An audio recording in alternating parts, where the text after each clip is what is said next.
What is good, YouTube? Coming to y'all with that late Saturday video so y'all can have something to enjoy. We're going to continue the rebuilding series. Remember, since Cleveland and Boston and Golden State and Houston are heading to game sevens, um, I definitely will finish the predictions Monday. So I might not put up a rebuilding Monday, but I might definitely have predictions on that day. But this is a series that a lot of y'all like. Today we're going to talk about the Chicago Bulls, a team that I have liked and I have enjoyed over these last couple of years. Obviously, they went through the highs with Derrick Rose winning MVP and them becoming stars, and then you had Luol Deng developing into a star. Um, you had Joakim Noah become an All NBA player, so everybody was high on the Bulls. We thought that they eventually win a championship, and remember they won 60 games. They was the number one team in the entire NBA, and that's something that's hard to do, especially for a team like Chicago that really been struggling. Saddest part about it is they came so close. Remember, they even went to the Eastern Conference Finals. They came so close, but the basketball guys hurted them when they lost a couple players like Joe Kim and Derrick Rose to injuries, and they could never really rebuild their core over because they gave them so much salary and they never could get back to form or even close to that. So injuries are a part of the game. But one thing I tell you guys all the time is that I like the direction that the Bulls are going in. I want to talk about a couple players, who they should draft, potential free agents they should go for, and what should be the thing that they should do. And I think I'm actually going to start about that. This is a team that has been developing young talent. No matter what people say, Mirotic wasn't that good. He put the work in and became a tradable player. To me, he was a little inconsistent. He was able to get traded after they extended him for a couple years, and he developed into a solid player. Sad part about it is Bobby Portis and Mirotic got into it, and they ended up losing one of the best stretch mans in the game, and he went to the Pelicans. But Portis has been putting on monster numbers in summer league, but he finally had that one season that showcased his talent. Even though he did come off the bench, he showed that he is a NBA player. He can score in this league. He can be a multi-dimensional player, and he can still rebound the ball, and he's not that bad when you switch. So you have another player.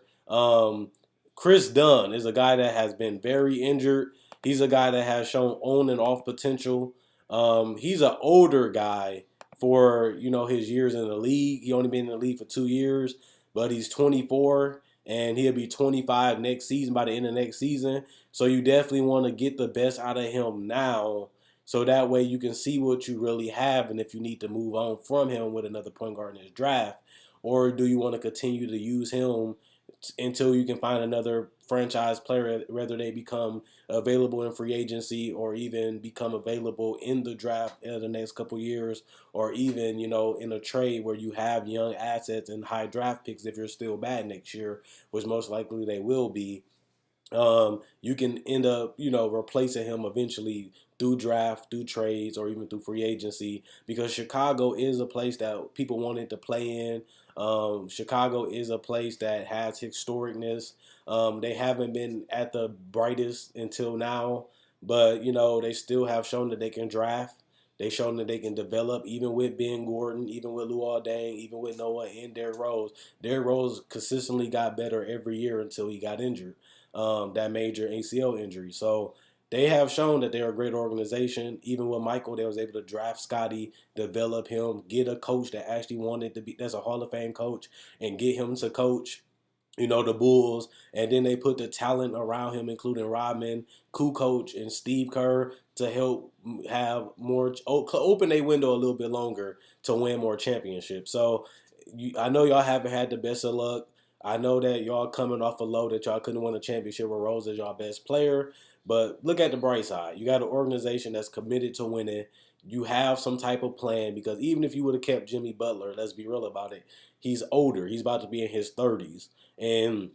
But if you would have kept him this year, maybe y'all be in the playoffs. Maybe y'all be maybe a little bit like Detroit, a little bit out of the playoffs.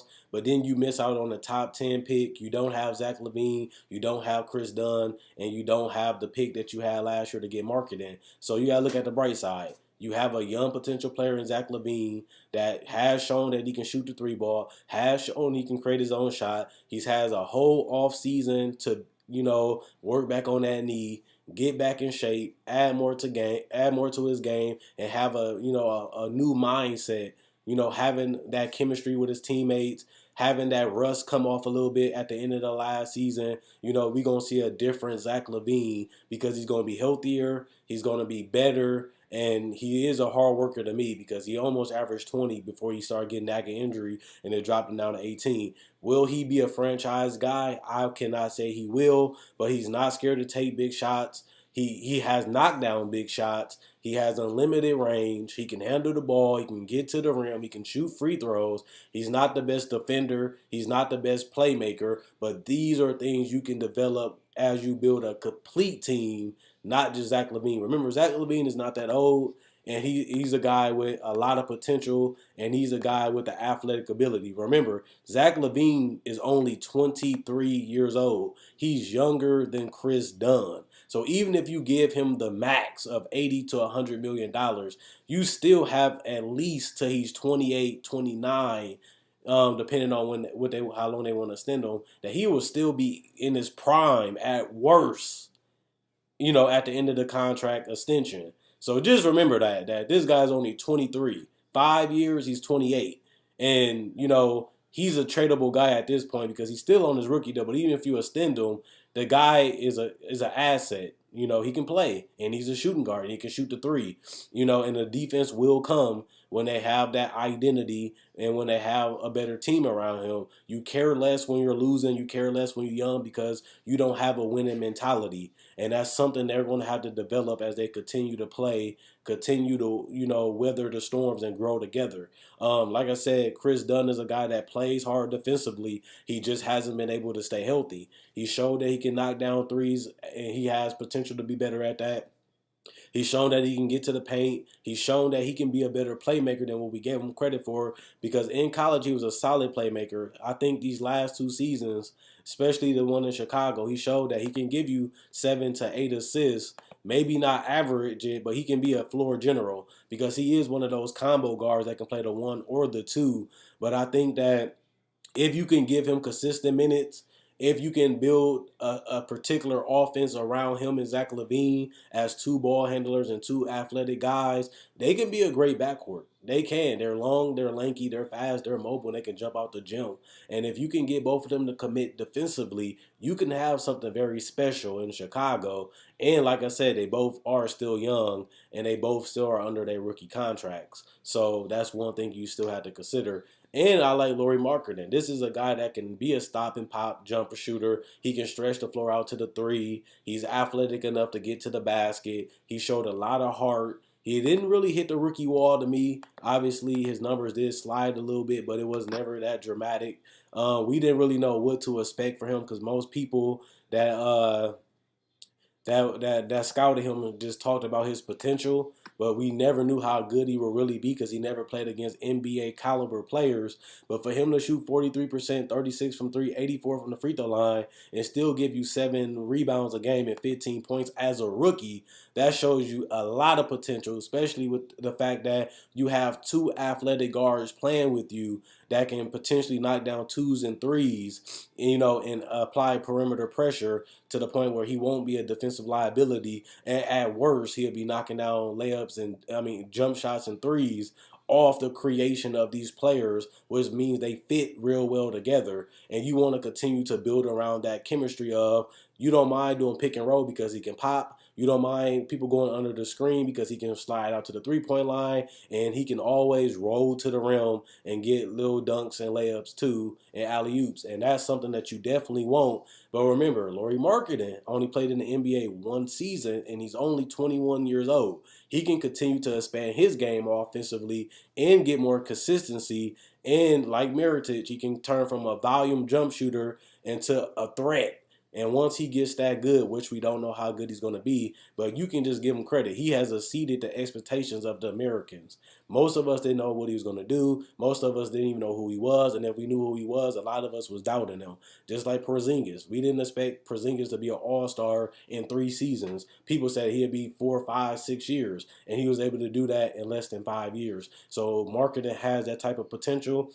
Is I'm saying that he's better than Porzingis? No, but he's a guy that is a modern day power forward slash center, can pass the ball, can set the screens, can do handoffs, can knock down the three, can knock down the mid range, and he's an excellent free throw shooter for a center. So he's not a liability like other centers that can't shoot free throws and scared to get fouled because they can't knock them down. That's another problem that you don't have with marketing potentially being your center or power forward, is that you can play him in late game situations and trust him to set screens or make offensive plays and be a part of the offense instead of being a liability.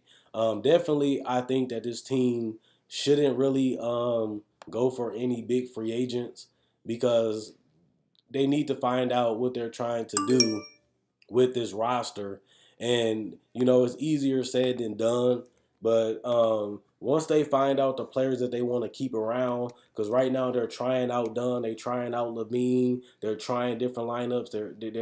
They have to build identity to where they know what's their bread and butter. They know their plays. They know how to get the best out of their players. And even though they did go on some streaks and they did go on some losing streaks, they showed that they can literally play together. And remember, they didn't even have a full healthy season from Zach LaVine or Chris Dunn. That Chris Dunn only played 50 games, and Zach LaVine came on later in the season, and then he was a little rusty, like I said before, and he was not really able to get into his game. And like I said, you do have the full off season for him to get back to the level that he was at. He averaged 16 points on 38% from the field and 34 from three and 81 from the free throw line, but he also gave you 4 rebounds and 3 assists. And like I said, he was rusty, and he only played 24 games for the Chicago Bulls. So with this complete offseason of them not making the playoffs, that's more time for him to get back on his game, get back healthy, and add more in the span his game. And, his injury, knocking off that rust is a big thing, especially for a young player with a lot of confidence like Zach LaVine. But I definitely think that they shouldn't be trying to knock down any big-time free agents over the next 2 years, because you can get a top 10 pick to add to this young nucleus and see what you really can go to. A lot of people say, Michael Porter Jr. is a guy that can either go high in the draft or fall in the draft because of the severity of his injuries. But he is a guy that will fit very nicely in with Zach LaVine and Chris Dunn with his versatility and his ability to handle the ball too. Plus, you never really know. This team doesn't really have that small forward that screams superstar. This team doesn't really have a star forward. I mean, they don't have a star forward, basically what I'm saying. So a guy like Michael Porter Jr. to me will be well worth the risk because, one, you're not trying to win right away. Two, he's probably the best value at that pick if he drops in the draft. Like Nerlens well dropped. Remember, Embiid dropped. Injuries, especially major injuries. If you don't do good in the combines and the workouts, players and coaches will say, hey, they want hands off. And that's when the Bulls can say, hey, we're willing to take a gamble, which they have done in a whole history of being Bulls taking gambles on players. And if Michael Porter Jr. do drop, you get a potential star forward that can shoot, handle the ball, and and be a versatile player. And then you have another guy that can play the 3 or the 4, and that give you even more versatility in different lineups and matchups you can throw out there that can help you even harder to guard, make you harder to guard. And, that can be another ball handler to go along with Dunn and Zach LaVine.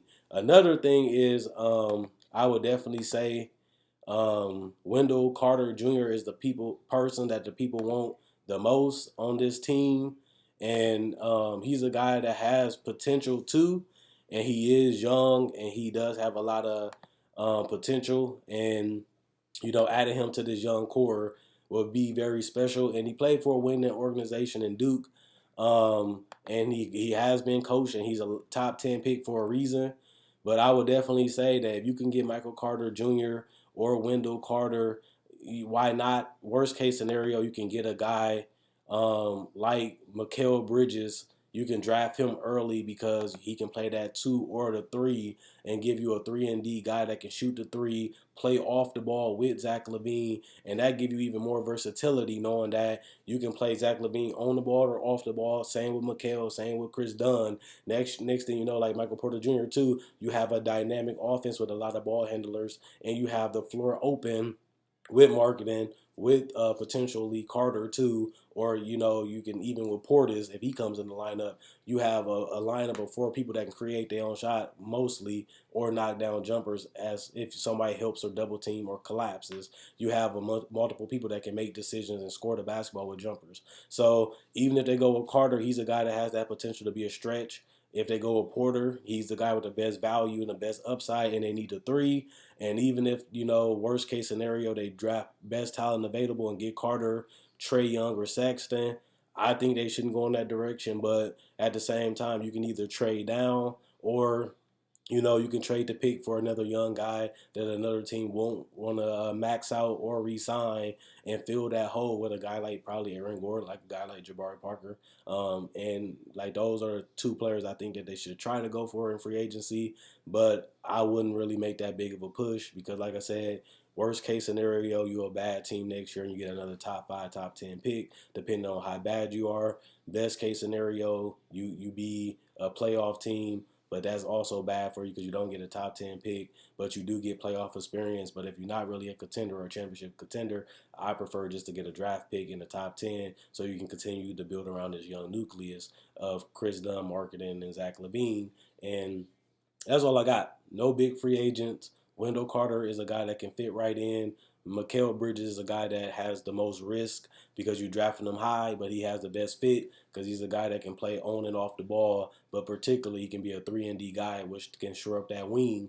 Best case scenario, you get Michael Porter Jr. who drops and he turns out to be the superstar #1 pick that a lot of people had him to be, but because of the back injury and how he played coming back and how he could possibly play in warm-ups in the draft combine, he can obviously drop in the draft and you can pick him up and he becomes, well, a lot of people thought the #1 pick in the draft, but that's the best case scenario. You get the best player at that position and it's a weak position for you, which is the small forward position. So and you shouldn't be in a rush to fill the center position anyway.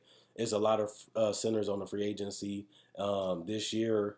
And on top of that, like I said, you shouldn't be in a rush to win, especially when your core is so young, like Zach LaVine 23 and Morgan 21. So you shouldn't be pushing so far to a playoff spot when you're not really going to win a championship realistically anyway.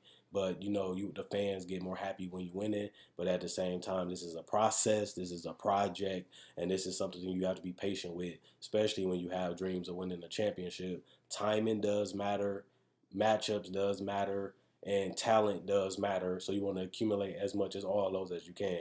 Check them out on my website, NazPlayground.com. Check out my Facebook page, NazPlayground.com. They'll be in the description in the comment section below. I'm gone.